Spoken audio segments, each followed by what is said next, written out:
Welcome back to the Reier on YouTube channel. Travis Reier alongside Coach Jeff Schmidlkofer. It is TR and Coach Smitty on a Thursday night. Jeff, kind of get the days mixed up, during the holiday season, kind of lose track of exactly what day it is, but we know there's been college football, a lot of it here these last couple of days with the calendar turning from 2024 to 2025. Obviously, we're going to talk about the Alabama Crimson Tide and that performance against the Michigan Wolverines in Tampa in the ReliaQuest Bowl. The Crimson Tide caps the season with a 19-13 loss to really a depleted Michigan team down there at Raymond James Stadium. We'll get into that. We'll get into the aftermath. We understand some NFL decisions that have been made here in the last 24 hours. I wouldn't say any of those have come as a big surprise, maybe to you. We'll get your thoughts on that as well, Smitty. But we also have a college football playoff Final Four set now, as we learned just moments ago. It will be Notre Dame taking on Penn State in one of those semifinals. You'll have Texas and a red-hot Ohio State team in the other semifinal. So, Smitty, we're down to 4, and just one of those involves the Southeastern Conference. Yeah, and the one that I didn't really think that was going to make it, to be honest, I thought Texas is just kind of. They tried not to make it. I'll say Yeah. that. For something about playing in the Mercedes-Benz Stadium maybe isn't so good for Texas, although they'd obviously like to get back there in a few weeks. Yeah, that may have been probably one of the best throws that Ewers have made all year in that time, and the way they picked up the blitz when the back State brought that double A gap. They did, and they came. House. Yep, and he threw it when he needed to throw it. The guy wasn't open yet, and it was. Yeah.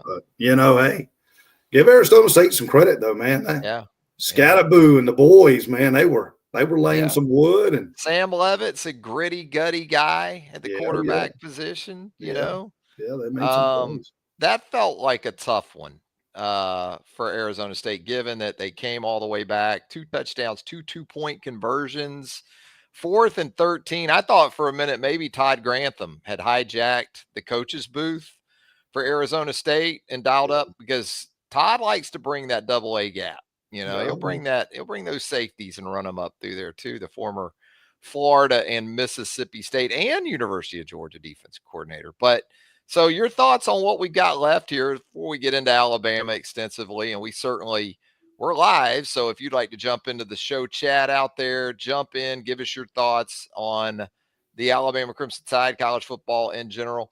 It feels almost like retro ball with what's left, because you start at the quarterback position, Jeff, and of what's left, it's not exactly a dynamic group of quarterbacks, right? There's not sort of that dual threat guy. There's not a Jaden Daniels type or a Jalen Milroe, or even really a dynamic passer of what we've got left. This almost feels a little bit like 2003 to me, a little bit.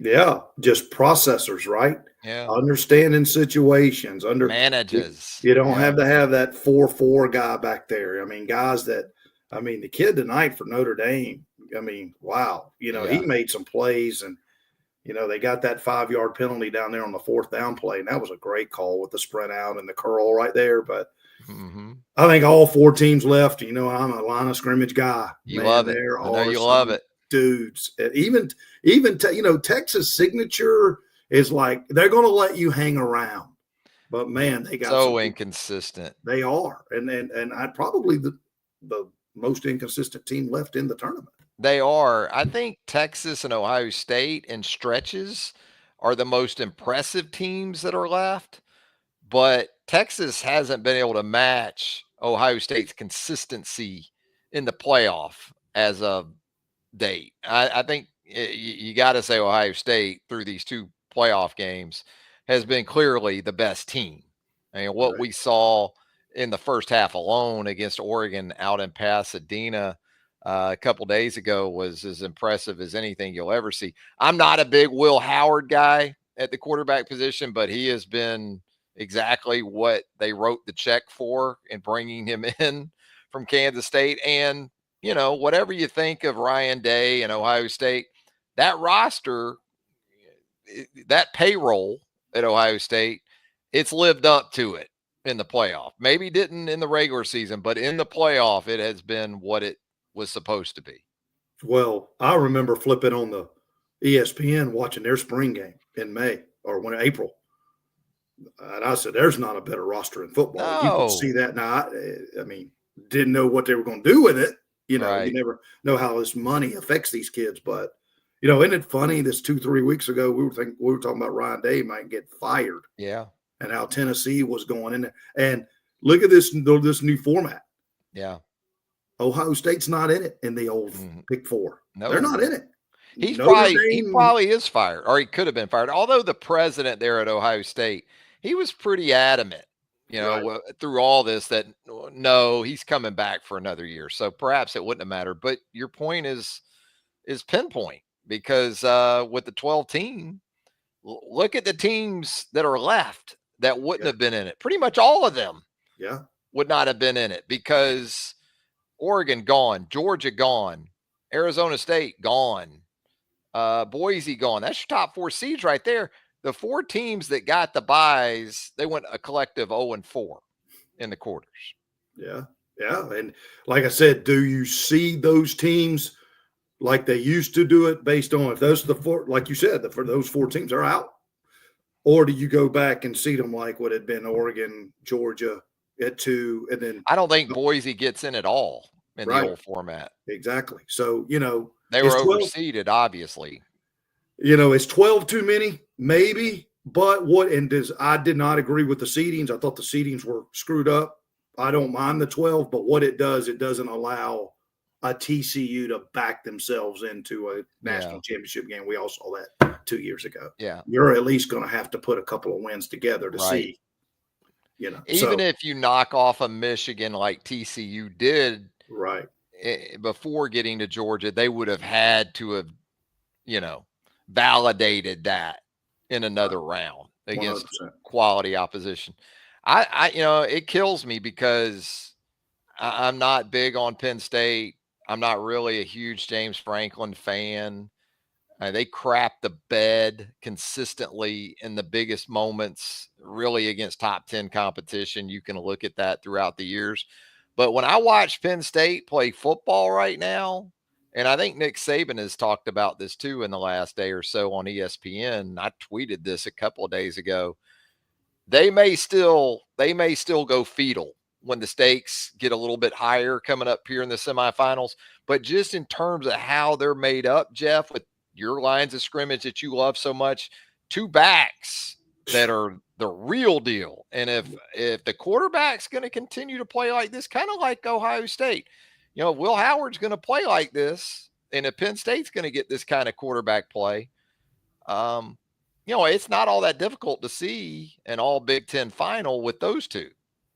Yeah, and I would think that both of those teams, the Vegas man's probably going to give them the nod. Yeah. I mean, no, Penn State, and they may have one of the top 3 players in the country with Walker, the tight end spot. He does so much. And his blocking is just as impressive as some of the balls that he catches. He's a mismatch.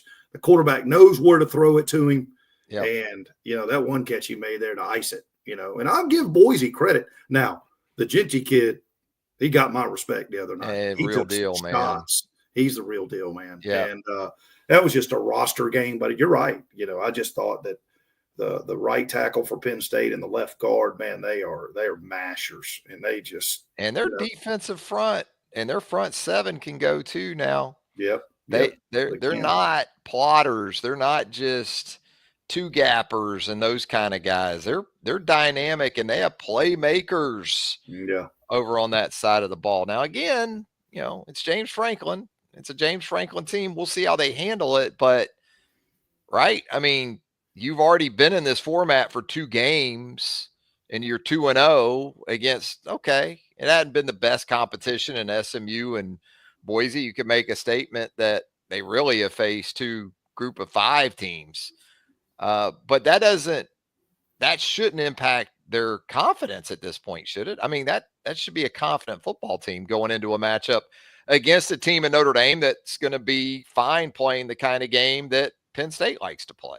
Yeah, I think it's a very favorable matchup for Penn State, and the matchup, I think they match up very well against Notre Dame. I Yeah, I really do do. too. You know, I think they're a little more explosive too. yeah, They have the potential to be more explosive. And then, like you said, they've got the difference maker on offense, and it's at the tight end position. But those backs too, I don't think they get enough love. no, they don't. Well, they both had over what they have over 200 I yards mean, the other day. and Yeah, if not for penalties, yeah, they lost some big runs. they did. Yeah, And I thought in terms of play calling, they probably didn't dial them up enough, if yeah. anything. But they I think they ultimately, get in that comfort zone, right? They get up 10, 2-possession games, and they yeah, just hammer you. They they just do keep hammering you. Then they pop one to ice it.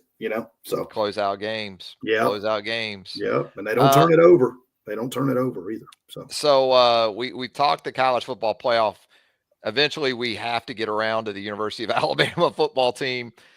We kind of talked about this going into the matchup with Michigan, understanding Michigan very depleted with opt-outs. Alabama had some guys out as well in terms of transfer portal guys, but not so much the NFL guys that we've heard Yeah. from here in the last day or so. Jahad Campbell played in the game. Tyler Booker played in the game. Jalen Milroe played in the game. So how surprised were you, or were you surprised at all? Because this wasn't a game with stakes. To see Alabama come out and perform at such a subpar level on the offensive side of the ball, the defense really just never had a chance. I mean, Michigan was up 16-0. I think their longest drive in that stretch was like 17 yards. Yeah. Because the offense was just so friendly to the Michigan Wolverines. Yeah, and I thought for whatever reason, whatever matchup was Michigan loading the box, but it was like they were hell bent on throwing it. Yeah. It was just like, what they run the running backs 13 times in the whole game. I'm thinking with a depleted front, the two tackles are out. Yeah. And I don't know if it's a numbers game that they look at. You just go, all right, our people are better than yours. Let's go. Right. And I thought that put Jalen in some bad. Now, Jalen didn't help himself. Don't get me wrong. But some of the stuff that they did was just like, and I just thought the very first series, you got a couple of first down, punt the football and make Michigan go 80. Went for that fourth early. And then it starts raining on their side of the field. Yeah. You see what I mean? Because after that, the rain. So I don't know. Felt like if Alabama could have not killed itself in the first quarter and gotten through the rain and just kind of played punt if you needed to, things could have taken care of itself. It may not have been pretty, but I mean, we're talking about Michigan with 190 total yards in the game.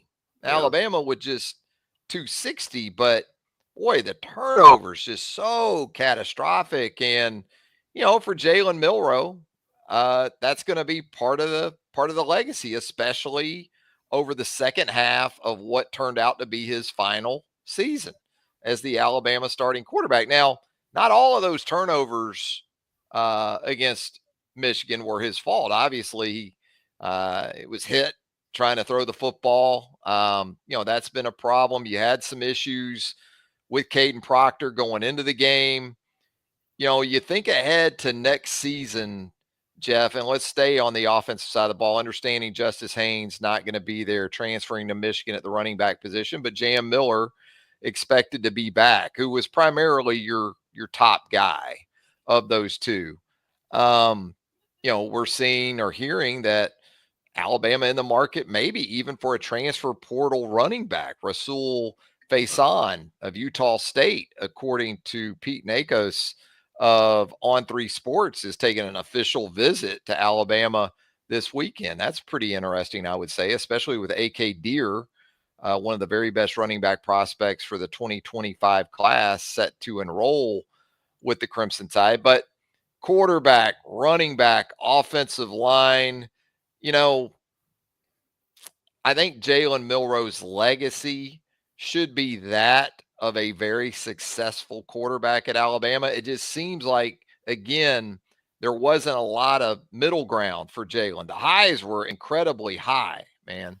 2 wins against Georgia, 2 wins against LSU, 2 wins against Auburn, a win over Tennessee. But then the lows were pretty damn low, especially this year. Well, and there's two sides of this, right? Like you mentioned all those wins. The guy he's represented the university with exactly what you want. That still matters to me. It does. Right. Having And it should. graduated from Absolutely. it, absolutely. And he's had 4 coordinators, 2 head coaches. And I just think he had a ceiling, and he reached that ceiling week 4. Yeah. And then once all the tape got out on what they wanted to do, and once the coordinators realized he couldn't do those things, I think it just kind of flatlined after that. Mm-hmm. But the legacy shouldn't be. I mean, and Christian Miller, I listened to his podcast today. He made a great point. He's like, listen, it's a big difference than when Jalen was there and they had Tua as a freshman. Right. There's not a Tua on campus right now. Now he may be coming with this new kid. Keelan Russell. But I remember you and Chase and us talking back then when Tua was on campus, and y'all would see him practice, and he was like, this kid can play. If Ty Simpson could do it, then I would think you'd already see him. Right. I mean, coaches are there every day. Right. I just don't know when the bullets fly against Jalen. I just think sometimes when they take that first and they set the edge on him. Right. When the start is good or was good, that's when Jalen was. And I think you could say this about this particular Alabama team. This was a front-running team. As long as things were good, they were good. But it felt like if things took a shift or a sudden change or the start wasn't particularly good, this wasn't team resilient in a lot of ways, Jeff. Maybe there's multiple reasons for that. Maybe they weren't always put in the best position. Maybe this coaching staff was fooled a little bit coming in thinking that, you know what, we don't really need to worry about the quarterback position. We got this guy who started 13 games last year, or I guess it was 13 in 2023. And, we don't really need to open this thing up all that much. That surprised me a little bit coming in. But I'll say this for Kalen DeBoer moving forward and Nick Sheridan, assuming he's still going to be around as the offensive coordinator. They don't owe these guys. They don't owe anybody in this program anything at this point. No. Okay. There shouldn't be that sense of, well, this guy was this a year ago and that a year ago. It doesn't matter now. Now you've had all these guys or most of these guys for a year. So now the introspection moving forward has to be brutally honest in every area of this football program. And that's not to say it's time to clean house. If you're Kalen DeBoer, make total changes to your staff, all those things. No, it's not time to panic. But I also think some coaches err in making the assumption that, well, we'll give it another go this next year and see how it goes. And then, we will, it can pile up pretty quick on you if you're not urgent in your introspection, Smitty. That's my thought anyway. No, I agree. And it was almost got to the point where there were some opportunities where not necessarily to bench him for the rest of the game, but get him out and get him calmed down, coach him. All right, hey, we got this. And then put Simpson in if he could do it. If he got the hot hand, we've seen that happen before in college football, right? Right. Yeah. The other day, he needed to be pulled out just to get him. He was trapped. He was rattled. And that was probably the first time that if you can see it on television, that's the first time I've seen the receivers frustrated. Like there was one time he called Robbie Utes, and Robbie Utes didn't even turn around and acknowledge him. Like, there's some frustration in that whole. Oh, you saw it from Jeremy Bernard and Ryan Williams. Public sort of admonishment of a veteran quarterback. That was the biggest disappointment to me, was that it's a 19-13 game. Alabama has the ball in position to win the football game against a depleted Michigan defense. And you got the sense there was zero confidence in that group that they were really going to get the job done. I didn't pick up any confidence.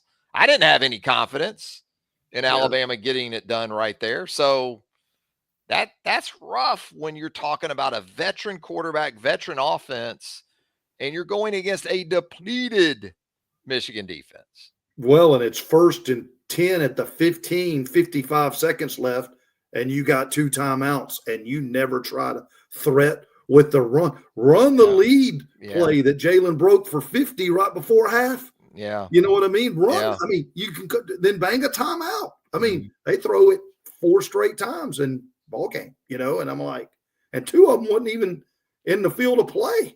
Out of the end zone. And for Jalen, the tough thing to watch throughout that game was that he got jammed up, like to your point. Yeah. Because there were receivers on crossing routes and over routes. We talked about this after the game, Smitty. He just wouldn't let the football go. No. I mean, he was not going to attack the middle of the field. And that's tough to watch with a veteran quarterback. And it felt like earlier in the season and really into the season, you thought that there had been some progress made in that regard. But in his last start, it did not happen. And,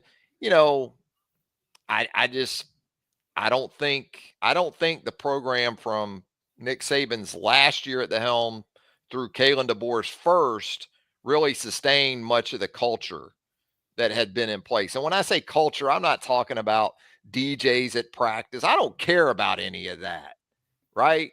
What I care about is, do you have a chin? And when the game's on the line, how do your guys respond? And I've heard some folks in the aftermath, well, this stuff was starting with Saban. No, that doesn't fly with me, Smitty.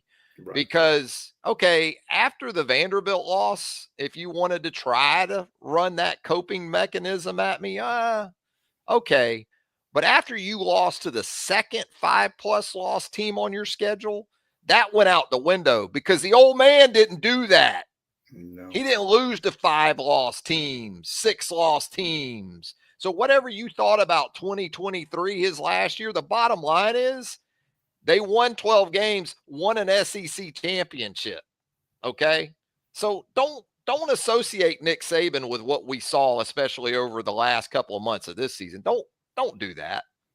Well, I agree with you. And eventually we're going to get past this point where right now I think there's a lot of catering to players.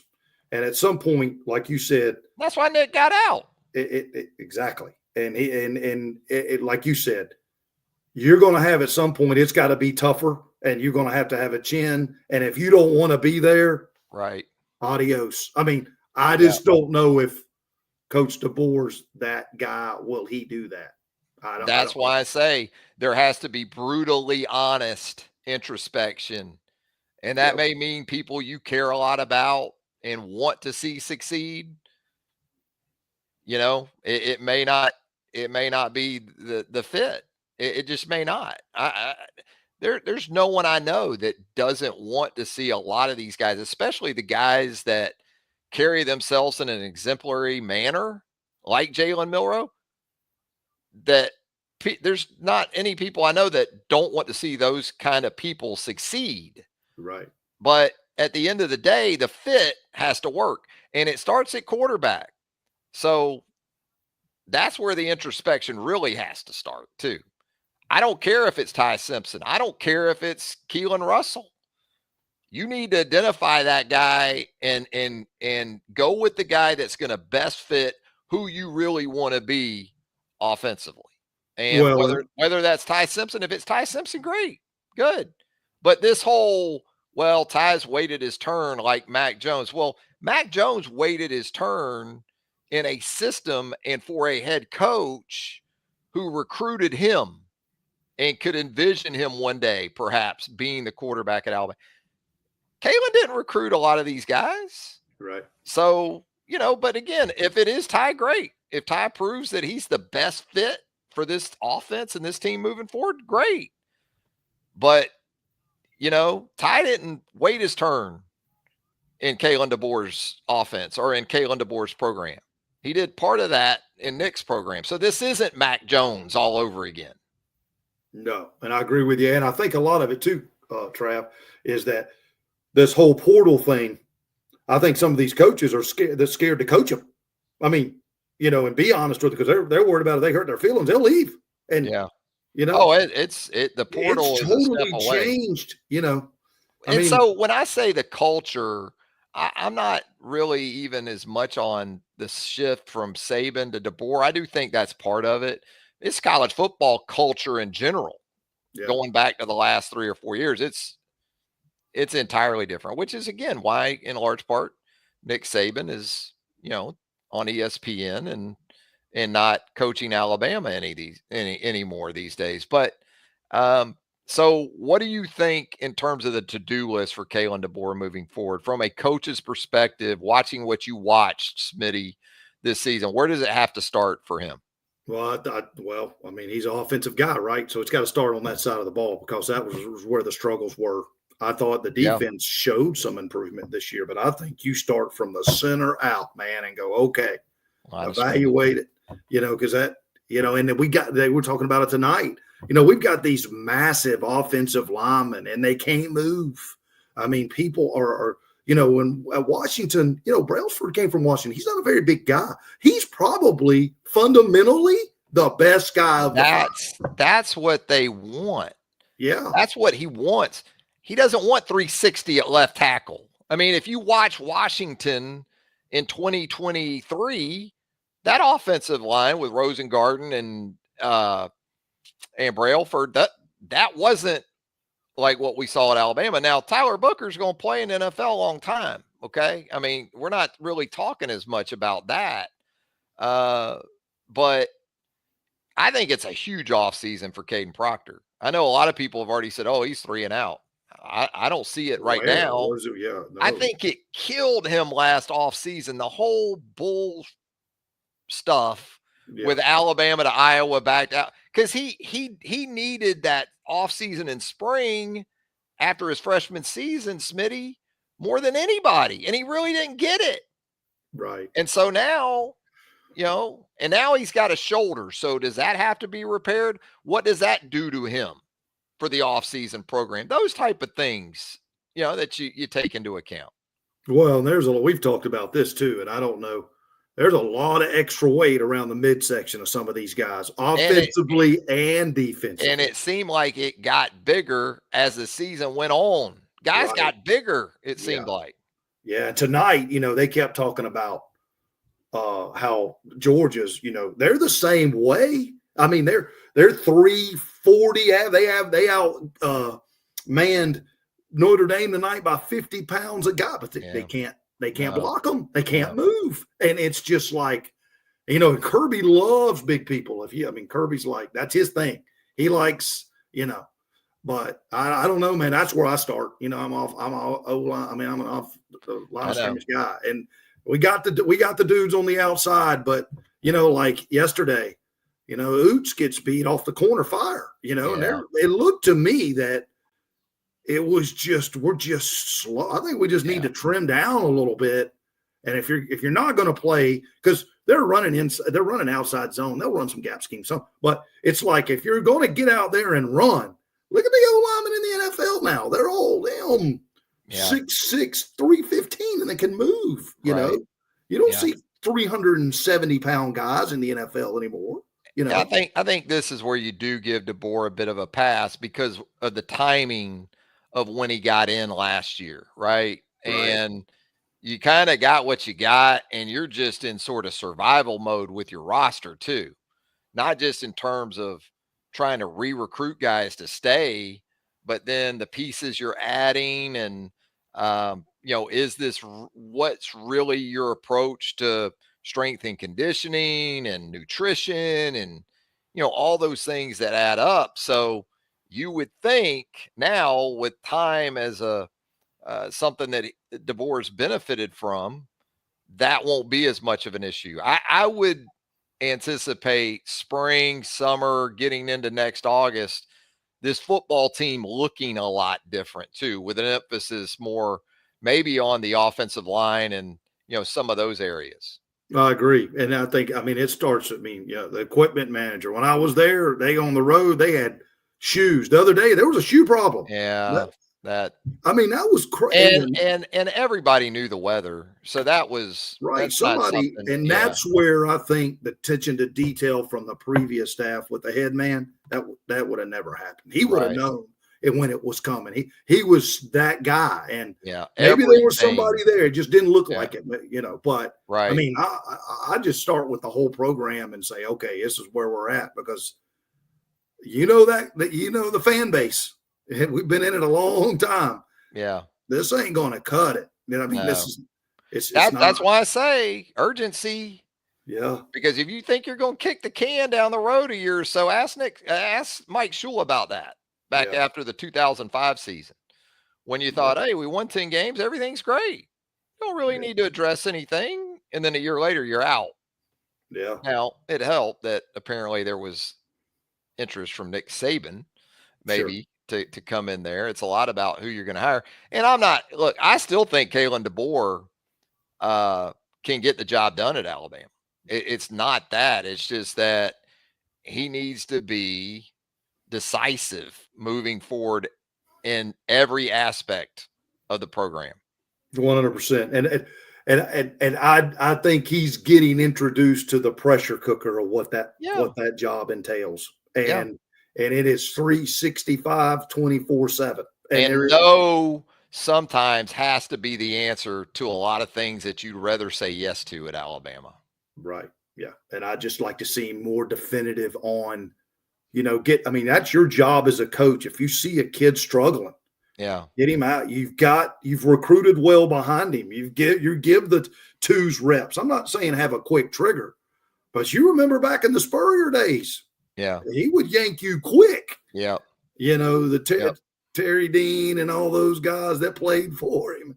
Shane Matthews was fifth on the depth chart, and he, so Doug Johnson. Noah Brandeis. What about Donald Andrews here in the comments, Smitty? He says DeBoer has 1 year, 9-3 next year, and I would see him either gone or on the chopping block. Wow. Well, I think there's scenarios, and it's way too early, but if you were going to say Alabama goes 9-3 next year and maybe misses the playoff for a second straight year, I think it's kind of dependent upon how that 9-3 goes down, because an analogy would be for me, Florida this year, because before the season, if you told Florida fans you're going to go 7-5, Napier's gone. But then it turns out that they go 7-5 and the true freshman quarterback plays his ass off. And now the narrative changes and the perception changes of the big picture because of the freshman quarterback. So if you're going to say Alabama's going 9-3 next year, and you also throw in there, but Keelan Russell is going to jump in there and play really, really encouraging football, that's a different 9-3, Smitty, than a 9-3 like this year, I guess. Well, I would remind Donald that you're going to Georgia, you're going to South Carolina, you're going to Auburn. There's, you're going to Missouri. Yeah. And the road record this year has been, now, will it be better at the quarterback position? I hope so.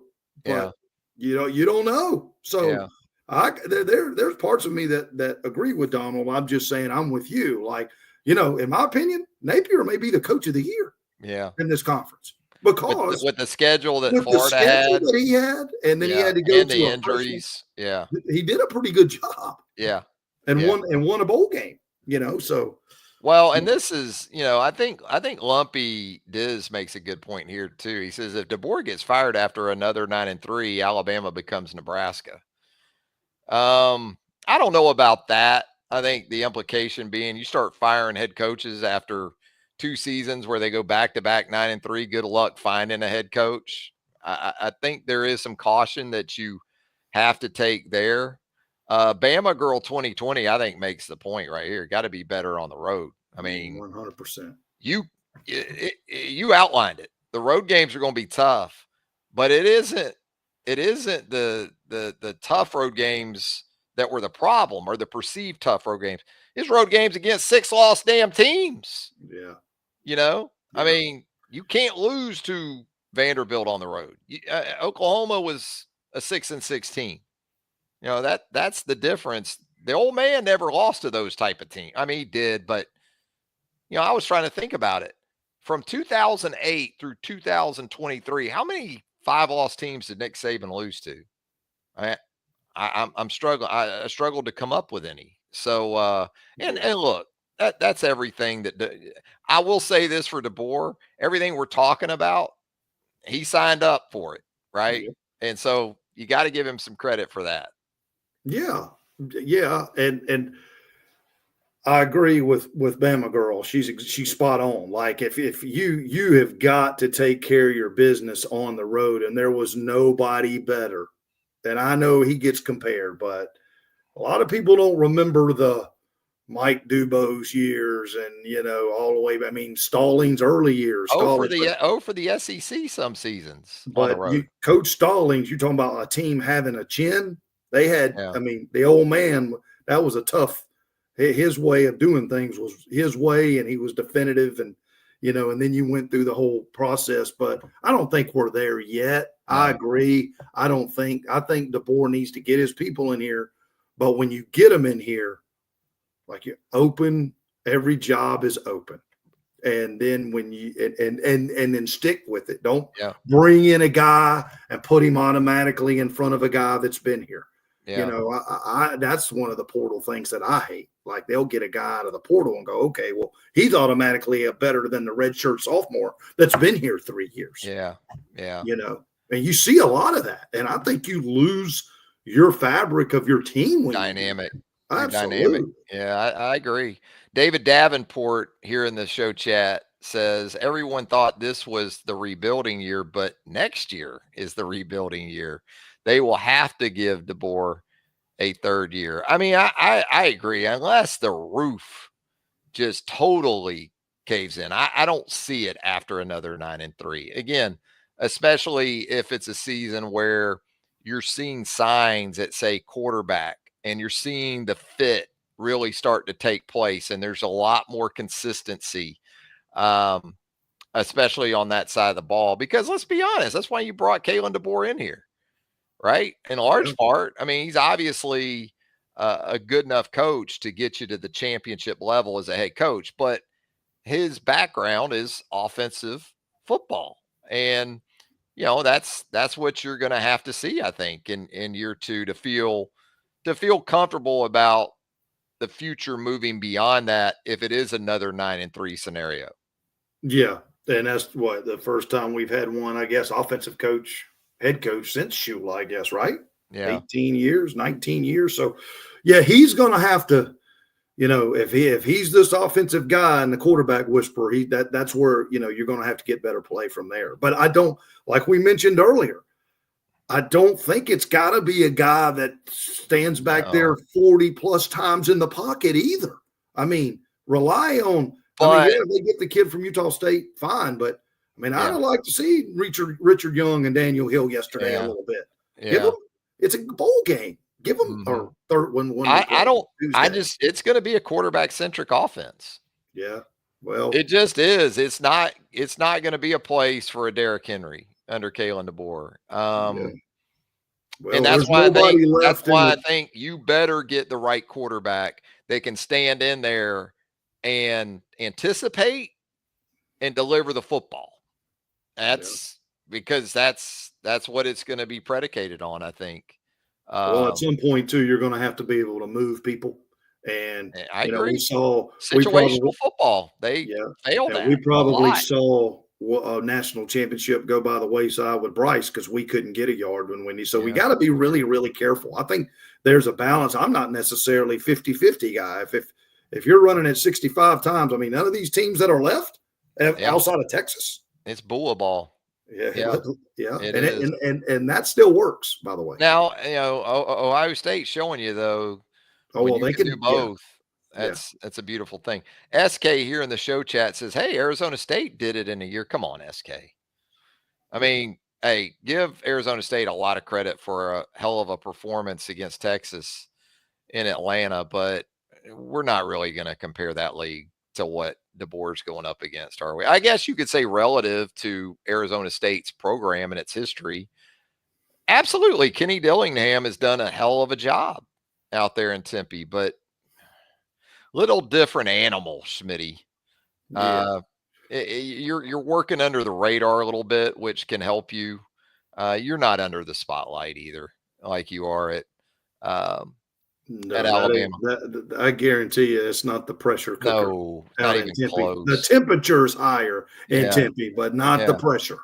Craig You know, Wooden chimes in, Smitty, and asks, "Do you want to build through the portal or through recruiting? How do you see that dynamic I working?" like I like making the high school kids the majority of it, and then the minority, the Fill in minority of blanks. it. Yeah, yeah. I don't want to go 100% poor. I mean, look at Tallahassee.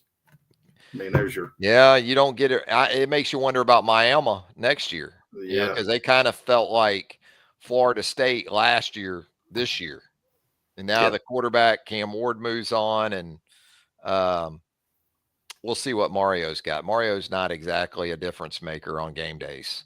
I think yeah, we've come to learn that. So defensively, we talked so much about the offense, but defensively, you said earlier, you seem pretty encouraged by what you saw from Kane Womack and that defense as the season moved on. It's hard to really put a lot of what happened down in Tampa at the feet of the defense. We outlined it earlier, 16 points in the first quarter, really on about, 50 total yards of offense for yeah, Michigan. So that's hard to really to put. Now look, fourth quarter when you really needed to stop at what was it, 16-10, I guess, yeah, and they're able to go get the field goal, but Michigan got a damn good kicker too. yeah. Um, what about this defense? Knowing that you were without Malachi Moore, Jahad Campbell's leaving, Deontay Lawson's leaving. LT Overton announces he's coming back. I thought that was some good news for this Alabama defense. Um, Hitting the portal for an inside linebacker too, Maybe, coming in. yeah. So, what do you think there? I mean, that makes you feel encouraged about what's going to happen. Well, I mean, I tell you, I thought James Smith had a good day the other day He inside. did, Yeah, yeah, I mean, he's disruptive. yeah. So I think LT Overton really, What it's James? kind of Yeah, and Keon Keeley. It's about time for him to, where's he yeah. been? He was a top 15 guy. I know, And I know. we've seen a little bit of him in the this year, but not the Right. snaps No. that you would think. No, it's still been Yanzi Pierre and Quay Roussel and those kind of guys. That's what you wonder about with Keeley at this point is you've had the coaching change. He was a holdover, and now you start recruiting your guys to come in that have now been there for a fall. And is he able to position himself ahead, keep himself ahead of the guys that the new staff is bringing in? Right, right. And I agree with you about, the linebacker spot. Linebacker, we're going to need a little bit of help there. But I mean, Justin secondary, Jefferson coming back with yep, the secondary's fine. yeah, I mean, I think secondary's solid. Hubbard, and Sab coming back, I think you're Zay solid. Mincy Yep, playing a lot here late with Malachi out. yeah. You like the physicality now. Ray Hubbard will tackle you. And I Yes, he think Zay will. Mincy has that same kind of mindset. And I like, he's 6'3" guy at the safety position. Corner, I guess we're still waiting on Damani Jackson, I guess. Xavier Brown is a true freshman. Deshaun Jones played a lot of football at the Husky with Devontae Smith moving on. You got Red Morgan to consider there at the Husky. We've already seen some portal movement there in the secondary. So there should be a good bit of returning pieces to go with this defense. Yeah, and I thought Deshaun Jones probably earned some time next fall because he got us going the other day with the big hit on Yeah. the fast screen over there. I mean, he got us going, and Great then ball. Yeah. so I thought they were going to hit him with targeting on that too. I was yeah, waiting on the review. I didn't think it was, but yeah. yeah. Yeah, he ran through that. I think, and I thought, Womack you could tell they worked on tackling him as the year went on. They got better. They got people on the ground, lived the next play, limited the big plays. Yeah, Michigan before the Michigan, but it was just I think they're comfortable where they're at. I think they got to go get a couple of pieces on defense. I think they may get another D lineman out of the portal. Who knows? But I think all your work, man, has got to go on the side that we've already talked about. Offense. I think it's 70-30, 65-35. That's where your work's got to go. A couple things. Well, one big thing I thought this season for both Alabama and Georgia, not the edge setting defenses that you're used to seeing from, say, a Kirby defense. Saw it tonight against Notre Dame. Ball spits out, gets to the edge, just more than I was used to seeing. And I know the point was made here in the show chat. Look, you pretty much have had the same system in place at Alabama for the previous 17 years, because whether it was Kirby, whether it was Jeremy, whether it was, anyone at the coordinator position defensively, Pete, it was still Nick's system on defense. And now you've gone through, just watching it, to me, I don't know, you're a coach. I don't know if to you it looked like a pretty radical change from what Alabama had been under Saban. There has to be some realistic viewpoint to what they sort of undertook in making the changes that they did from one system to this one.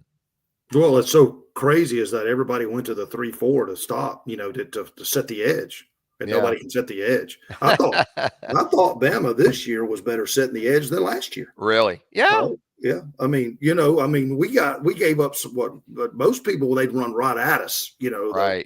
Like Pavia and the option and stuff like that. Now that's a different animal, right? But I thought they played the edge pretty good. I thought tonight, Georgia, they don't trust, they got down in the clutch and they just started hitting the edge. That was a good job by the OC for Notre Dame. They just kind of lulled them to sleep, and then they just started hammering right off tackle and, with jet sweeps and quick pitch and, bubbles over there and, salted the game away. Well, that 7-minute drive, Yeah. So, I agree with you. And Coach Saban, the last couple of years, the edge was not solid. Right. And it's rule oriented. You got to trust it. You got to trust your eyes. But, anyway.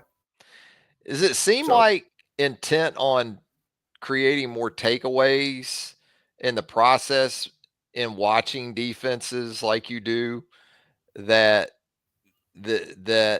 eye discipline is a bigger problem than it's ever been? That it's almost like baseball, how no one hits for average anymore. Everyone's just trying to hit bombs. Yeah. Do you see that with defenses more today, that they're so intent on taking the football away that they're more suspect because their eyes aren't where they need to be? I think a lot of it too is the developmental part now in the last 2 or 3 years, where you got guys, you ain't had them in your program. So when you get out there and live bullets, and these coordinators know it, these offensive coordinators know it, they know each other. They know how to manipulate. Biggest thorn in Nick Saban's side, we've talked about this, was Gus Malzahn. He was a thorn in Saban's side with right. He gave, especially down there, he gave them fits, especially. Going to see him week 1 next season. Yeah. Florida State on the Gus bus now. Yeah. So, I think it's a little bit of both. I think it's development. I think it's young guys having to play early where they don't have the experience. And you especially see that in the back end, especially at Alabama. I mean, young guys that they play back there this year. Yeah. So, I think it's a little bit of both. I think it's just the offenses are so dynamic. You got people pulling, one way on an RPO, and they're throwing the bubble out here. And, it's just so dynamic now with so many moving parts. You better have a good GA getting the clips to the coaches and to the players, because it's pretty, some of the stuff that Notre Dame was doing late was pretty impressive. Yeah. I thought overall the defense did improve as the season moved on. And And again, Michigan with under 200 yards total offense. It was basically what we thought it would be for Michigan offensively. I thought Orji, the backup, would see time because of what Vanderbilt and Oklahoma had done against this Alabama defense. But I thought Alabama handled a lot of that just fine. It's just, boy, taking care of the football, turning the football over. That was just not a friend of Jalen Milroe in this offense, over the last 6 or 7 weeks, and especially in Southeastern Conference play. So it's just going to be fascinating to watch. I think the building blocks are there. Now, there's still the potential for more movement, as we know. You're on record as a big line of scrimmage guy. I'm big on that as well. Right there at the football, Parker Brailsford, you get back, but the guard positions, that's definitely going to be a big thing. It feels like tackle is still going to be something that's high on the to-do list, and that starts with Caden Proctor, getting him to a place physically that is more along the lines where he probably would have been if the whole Iowa thing hadn't come up a year ago. You're kind of in that thought process, though, I guess, with the lines of scrimmage and quarterback, obviously, right there at the top. Yeah, I mean, you may want to hit if Proctor, like you said, if he's going to shoulder surgery, he's going to be out for a lot of the. And I don't know if he is. I just know if this, if guys are dealing with stuff like that, oh yeah, they're going in the into bowl training games, right? And they're getting something fixed. They're going to get It might be a cleanup. It may not be a torn labrum or any of that type of stuff. But you know how this goes usually, right? Yeah, well, but the fact that there's something, because it's the fact that it's getting to us in a report, right? There's something going on. Yeah. So, yeah, maybe it might be something where you move him to the right side. Yeah. And put a little bit quicker guy over there on the left because he struggles, and because you can't leave the tight end all the time if what you want to do in this offense. So, yeah, I think it starts there, and then Brett Parker coming back, and then the right guard got hurt again yesterday. Jaden Roberts, yeah. Jaden Roberts, man. I mean, I give that guy a lot of credit though, because he played through stuff all year. Kind of makes me think of DJ Fluker, the way he moves. Yeah, he is Fluker like. Yeah, but I mean, man, he did play. I mean, he just can't stay healthy long enough. So you feel like you got some bodies in there, and then a great class coming in. And I don't know what Ty Haywood has decided yet. Is he still?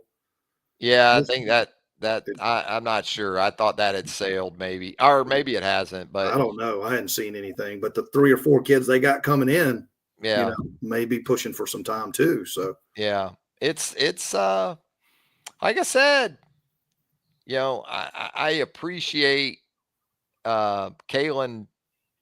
Here's the thing about Kalen at this point. All right. What's the old saying? They don't care how much you know until they know how much you care. These guys know he cares, right. I think, at this point. I think they know he's the type of coach that cares. But the bottom line is, moving forward, now's when the brutal honesty kicks into play at a place like Alabama. And it's probably not going to land well on some individuals. But you need to do it now, Smitty. I don't feel like I can overstate that. Don't think that this is something you can keep kicking down the road. And again, that's not to say there's, in my opinion, a total overhaul that's needed. But if you have conviction and you feel strong about certain areas of the program that you feel like can be upgraded or need to be upgraded, it needs to happen now. Whether that's one area, whether that's 7 or 8, don't try to come back a year from now after you went 7-5 or 8-4, and now it's in fuego and you're acting out of desperation. You're not at that point. You can be measured, but you need to be certain and you need to be assertive. Yeah. And you're at a place where you're going to have the players more than any other place you've been to this point. So the Alabama brand still carries weight. My biggest thing is don't worry about hurting somebody's feelings, if you're brutally honest, because the players will know, right, if you're making the right decision. They'll know. They may not like it, but they'll know. Now, if you're catering to people, they'll know that also. So Jim says we wanted brutal honesty with everyone but Milroe. That's crap, Jim. I mean, if you watch this show, what did we say, especially after the Oklahoma game, after the tackle attempt? He needed to be out of the game, at least for a series. So SK says it's unacceptable to not. That's part of this thing too. With the 12 team now, Alabama fans have grown accustomed to being in the 2 for years. And then the 4, hell yeah. Now with 12, that's not going to sit well if you miss it a couple of years in a row. I mean, yeah. I mean, you're like you say, you're one of the top 6, 7 programs with your tradition, your facilities, your brand, there's really no, I mean, and it's not like, it's like Kirby. When Kirby came in, Mark Richt, that cupboard wasn't bare over there. When Kirby still struggled in year 1. Yes, he did. 8-5. Lost to my guy Paul Johnson. Yeah, that's exactly right. Running that option. And Vanderbilt. They lost to Vanderbilt that year. Yeah. And South Carolina. So it's a different era. I think people are trying to compare eras. Yeah. They just are. And even in the last 2 or 3 years, the eras have changed. So you can't see college football is different than you. Coach Saban didn't have to go through a lot of this stuff. And he wasn't. I'm not giving DeBoer a pass. I'm just saying, but eventually, honesty. You're right. It's got to come. There's got to be a line drawn and say, all right, this is what we're going to do, and all jobs are open, and you're 3 deep with 4 stars and 5 stars at every spot. Mm-hmm. Somebody gets their feelings hurt. That's the way it is. It seems like more than ever, you got to identify your top 40 to 45 guys earlier than ever. Remember how you use spring practice to kind of rep fundamentals and then kind of get guys in position to compete, maybe in spring some, but certainly as you got into the summer and right into fall camp, you might still feel there's 5, 6 areas where you've got legit competition in camp. Man, it feels like more than ever, you've got to identify those top 40, 45 guys and be prepared to just roll with them too. And then your next 40 are just guys that are either young that you're recruiting grassroots wise or portaling, Well, and I think a lot of these, being a high school guy, I don't have the luxury of the depth, but a lot of these guys try to predict the performance instead of throwing the kids in the fire and seeing what they can do. Tuesday was a perfect example. Mm-hmm. Throw somebody in the fire so you got tape and see what they can do. It's a meaningless bowl game. Right. I mean, they're not meaningless, but, you're not in the playoff. Yeah. Where's Richard Young? Where's Daniel Hill? Where's your guy? Let them run the ball. Just roll those. That's what we did with Yeldon and Lacey and just I mean, it was by the third quarter you were saying no mas. You didn't want any more. Yeah. It's true. Yeah. So I just think some of these guys get so stuck on their guys that guys get pigeonholed and they never get a shot. And the players will see that too. And they'll think, God, what does that mean for me? I mean, I was there when they wouldn't put Sean Alexander in the game because he wouldn't block. He couldn't pass pro. But he went for 290 in 2.5 quarters at LSU. You know what I mean? Oh. Yeah. So, you got to give these guys, and when they're that talented, right, you simplify it, let them go play, man. And then when it comes nut cutting time, you put your dudes in there. Yeah. And that just builds. If a kid knows he's getting in, he's going to be a little bit more motivated for you. Yeah, there's no doubt about that for sure. So, well, Jeff, Smitty, I think we covered it. I think so, man. I think we're both kind of on the same page on kind of where this thing might go or should go moving forward. We'll see. Again, I think Kalen DeBoer can get the job done at Alabama, but I think ultimately it's not going to come down to how much football he knows, or I think those things we've seen already. It's how he takes care of things that might be tough at a place like Alabama. we'll see. Yeah, all those guys at that level are X's and O's guys. It's the intangibles that separate. Yep. It's the intangibles, the little things, the things that never show up on a stat sheet. And the problem too is you can't just radically change so much that the players pick up that you're full of crap too, right? I mean, because then you'll lose them faster than you will if you're just yourself, and maybe that isn't the best approach. Yeah, 100%. So, well, it's been a fun one with Smitty here on Reier on YouTube. We're right at 1 hour in. Everyone that tuned in, we had over 100 live viewers at one time, Smitty. Nice. Yeah, they all came out for you. Yeah, Smitty was on tonight.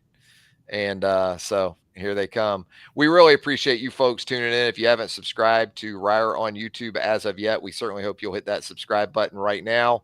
Hit that notification bell. That way you are clued in to all of our content as it drops right here on Reier on YouTube. And if you did us with a like, that thumbs up, we'd appreciate that tremendously as well. Smitty, we'll do it again soon, my man. It's been fun, man. We'll next week talk a little. Well, we got 2 games, 9th and 10th. Is that right? Yeah. We'll talk some hoops. Hoops. Default name. He's already given it to us. He's given us the Phylon chant here in the comments. Phylon, Phylon, Phylon. Yeah. LeBaron is something else. He's a dude. He is flat out a dude. So he also says we're a basketball school now. Come on now, Default. Hang in there, guys. Yeah, hang in there. We'll try to help you through it coming up here in the next few weeks with Smitty and myself. Again, for Jeff Schmidlkofer, Travis Reier, thanking you once again for joining us right here on the Reier on YouTube channel. And until next time, so long, everybody.